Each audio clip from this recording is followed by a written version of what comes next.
عزیزو، کنونشن کا موقع ہوتا ہے جب خدا کے کلام کو سیکھا جاتا ہے، اس کا جب انعقاد کیا جاتا ہے تو یہ بشارت کا لمحہ اور موقع ہوتا ہے کہ ہم زیادہ سے زیادہ خدا کے کلام کو سیکھیں اور ہم اس کے وسیلے سے برکت پائیں۔ اور میں آج بہت دیر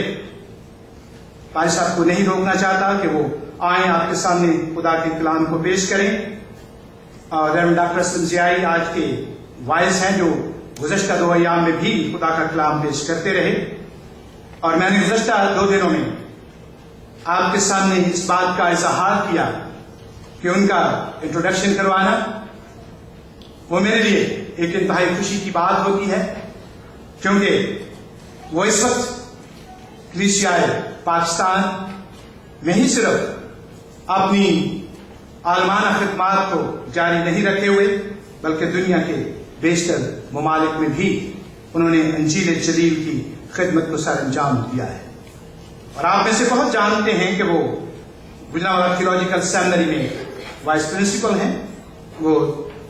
تعلیم دینے کی خدمت کو جاری رکھے ہوئے ہیں، اور اس کے ساتھ ساتھ ان کی خدمت یہ ہے کہ وہ دنیا کے حصوں میں انجیل کی بشارت کرتے ہیں۔ اور میں نے یہ بھی ذکر کیا کہ انہوں نے Pakistan, Gujranwala theological seminary, Singapore اور پھر پرنسٹن تھیولوجیکل سیمنری اور پٹسبرگ تھیولوجیکل سیمنری سے 2 بار تعلیم حاصل کی، گریجویشن کیا ہے، اور یہ ہمارے لیے خوشی کی بات ہے۔ اور میں آج ان کو دعوت دیتا ہوں کہ وہ آئیں اور خدا کے کلام کو ہمارے لیے پیش کریں، اور آج کا تعلیم کی دھوم میں مبارک ہو۔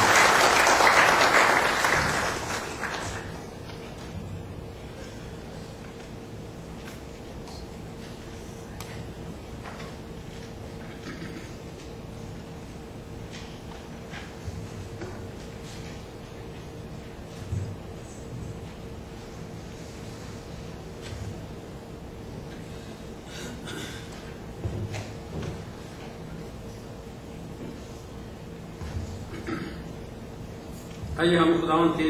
مقدس پاک کلام کے لیے اپنے ذہنوں کی تنویر کے لیے دعا کریں۔ خداوند خدا تیرے مہربان آسمانی باپ، ہم خاک ہیں، خاک ہی رہتے ہیں، لیکن تو نے اپنے خزانے انہی مٹی کے برتنوں میں رکھے ہیں اور انہی کے سپرد کیا۔ ہمارے لیے علم کی، فخر کی کوئی گنجائش نہیں، بلکہ تیرے فضل اور تیری رحمت کی بدولت ہم اس زمین پر چلتے پھرتے اور سانس لیتے ہیں۔ آج کے دن کے واسطے آئے خداوند، ہم خصوصیت کے ساتھ تیرا شکر کرتے ہیں جب ہم دنیا بھر کے ایمانداروں کے ساتھ مل کر اپنی اپنی زبان میں اپنے اپنے مقام پر تیری پرستش کرتے ہیں۔ ساری قوموں کے اور امتوں کے خدا، ہم بھی عالمگیر کلیسیا کا ایک چھوٹا سا حصہ ہے تو تیری بارگاہ میں اس جگہ پر موجود ہیں۔ ہمارا ایمان تازہ کر، پاک کلام کی برکت ہمیں بخش دے، ہمیں اور ہمارے خاندانوں کو اپنے جلال کے لیے استعمال کر۔ ہم یہ سب کچھ تیرے بیٹے اور اپنے خداوند یسوع مسیح کے جلالی نام کے وسیلے سے مانگتے ہیں، آمین۔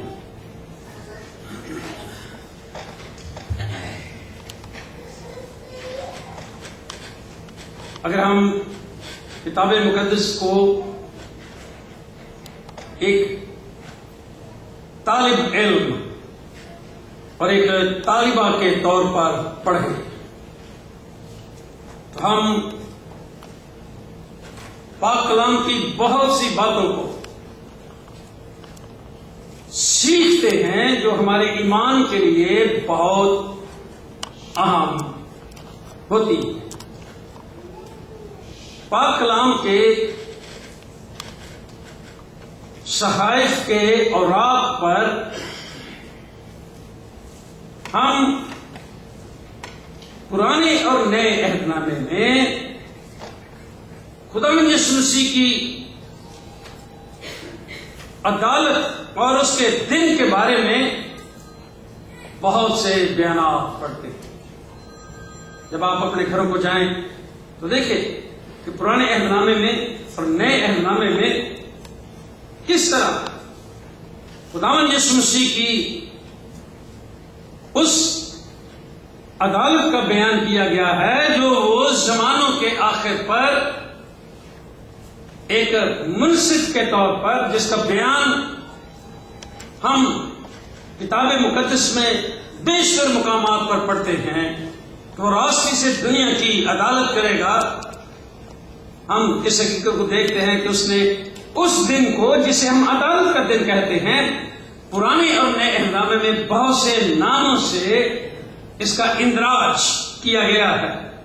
مثلا ہم یسایا کی کتاب کے 24ویں باب میں اور اس کی 21ویں آیت کو دیکھتے ہیں، اور اسی طرح بہت سے ایسے حوالے ہمیں ملیں گے جہاں اکثر عدالت کے دن کا بیان کیا گیا ہے اور مختلف الفاظ استعمال کیے گئے ہیں۔ مثلا ہم یہ بیان پڑھتے ہیں، اس دن، وہ دن آ رہے ہیں۔ یرمیہ کی کتاب کا 9واں باب اور اس کی 25ویں آیت سے لے کر 26ویں آیت تک، پھر آموس کی کتاب اس کا 4واں باب اور اس کی 2 آیت میں بھی ہم یہ بیان پڑھ سکتے ہیں۔ اس روز ایک اور اصطلاح ہے جو خداوند یسوع مسیح کی عدالت کی ترجمانی کرتا ہے۔ اس روز، پھر ان دنوں میں، یرمیہ کا صحیفہ اس کا 33واں باب اور اس کی 16ویں آیت میں، عدالت کے دن، یہ الفاظ بھی کتاب مقدس میں بہت سے مقامات پر استعمال کیے گئے ہیں۔ ان دنوں میں یہ الفاظ بھی خداوند یسوع مسیح کی عدالت کا بیان کرتے ہیں۔ اکثر ہم خداوند کا دن یہ بھی بیان پڑھتے ہیں۔ ہم یہ بیان بھی کتاب مقدس میں پڑھتے ہیں، خداوند یسوع مسیح کا دن، یسوع کا دن، خداوند کا دن، اور یہ تمام باتیں بیان کرتی ہیں کہ انسانی تاریخ میں خدا نہ صرف چھوٹی چھوٹی باتوں کے وسیلے سے انسانوں کی عدالت کرتا ہے، بلکہ خدا حتمی طور پر دنیا کی عدالت کے لیے اس نے ایک دن مقرر کیا ہے۔ اور عبرانیوں کے خط میں ہم بڑے واضح انداز میں یہ بیان دیکھتے ہیں۔ عبرانیوں کا خط اس کا 9واں باب اگر ہم دیکھیں تو 9ویں باب کی ہم 27ویں اور 28ویں آیت میں ایک فیصلہ کن بیان یہ دیکھتے ہیں۔ عبرانیوں اس کا 9واں باب اس کی 27ویں اور 28ویں آیت میں بائبل میں یہ بیان کیا گیا ہے، اور جس طرح آدمیوں کے لیے ایک بار مرنا اور اس کے بعد عدالت کا ہونا مقرر ہے، انسانوں کے لیے عدالت اس قدر اٹل اور لا تبدیل ہے، جس طرح ہر انسان کے لیے مرنا اٹل اور لا تبدیل حقیقت ہے۔ ہم موت کو، مرنے کو کبھی بھی ٹال نہیں سکتے، ہم مرنے کو ملتوی نہیں کر سکتے۔